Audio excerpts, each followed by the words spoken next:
領罪過的故事，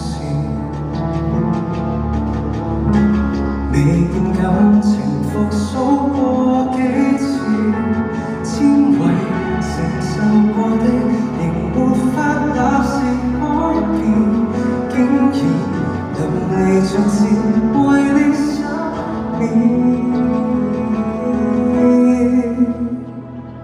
下定決心恢復單身，都不覺荒涼。從睡那刻，還未醒，我亦能漸養。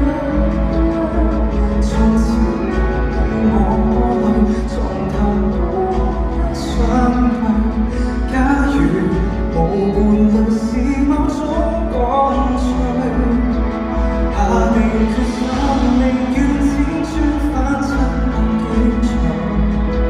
寂寞那刻，無謂需要你近來動向，令心情被關掉。明天見句句都不要，讓我爆自精神，裝作睡滿分，與你歡笑。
未夠狠。